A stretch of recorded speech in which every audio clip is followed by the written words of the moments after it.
respectfully invite Mr. Peter to come in on the stage and deliver his beautiful speech to us. Mr. Peter.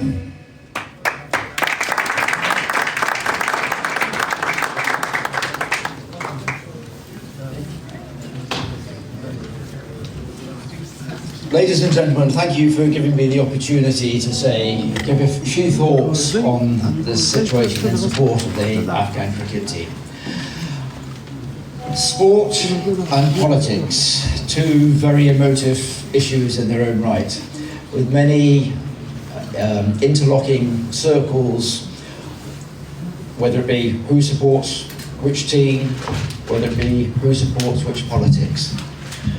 When the two combine, then it is like a Venn diagram that's very complex. And the issues of how do the sportsmen do what they just want to do, of being able to continue to play their sport and participate, and the supporters and the wanting to see their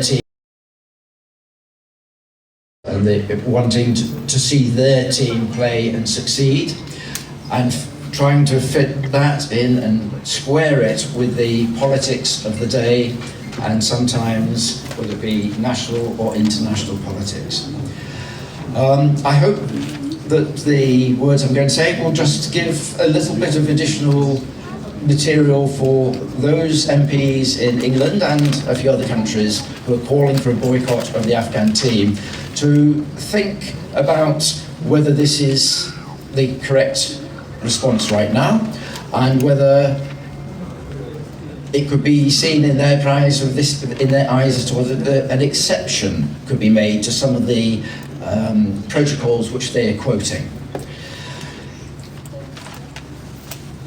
Afghanistan, as we all know, has had a major shift in culture and politics in this last few years.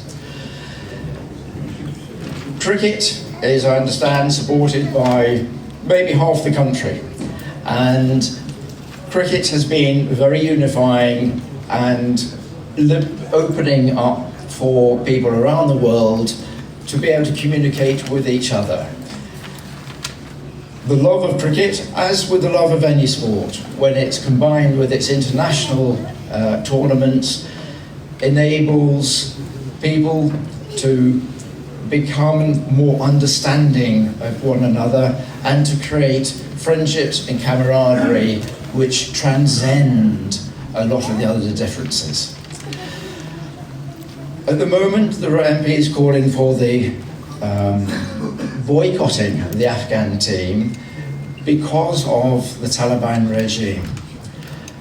Yet, the regime itself, as I understand it, is thinking of potentially banning cricket as being, maybe it's because it's an English import or something. Yet, by doing so, they're removing the pleasure, the camaraderie that even builds within Afghanistan amongst cricket fans.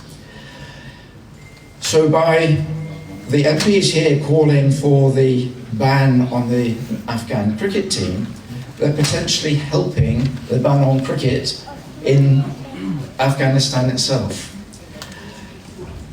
Far better then that instead of banning or encouraging the English cricket team and other international cricket teams from refusing to play with the Afghan team, far better that we open our arms on this occasion and encourage that international competition and international friendship.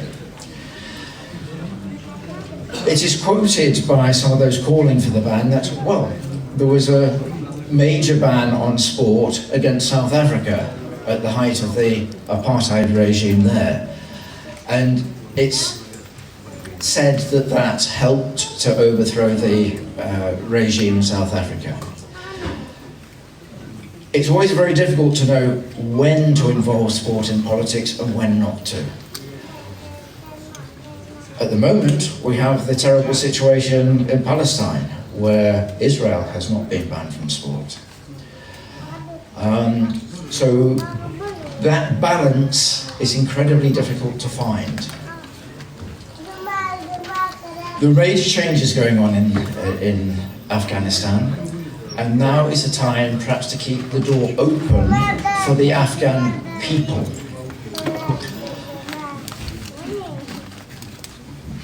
If we have the international cricket, then one hopes that those cricketers will themselves be able to take some information back. The team plays in India, or is based in India, and plays internationally, and it gives some hope for the people of Afghanistan.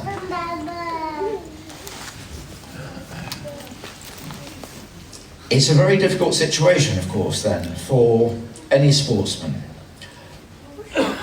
Sportsmen want to participate in their sport and do their utmost. But they also then have to balance the realities of being used by a regime as part of the propaganda. And that again is one of the things which the international community doesn't like. But I would say on this occasion it's perhaps better for there to be the openness and for the regime to actually see the kudos that can be brought to Afghan people, and to be in a position where the regime would be losing kudos itself in Afghanistan if it were to ban cricket.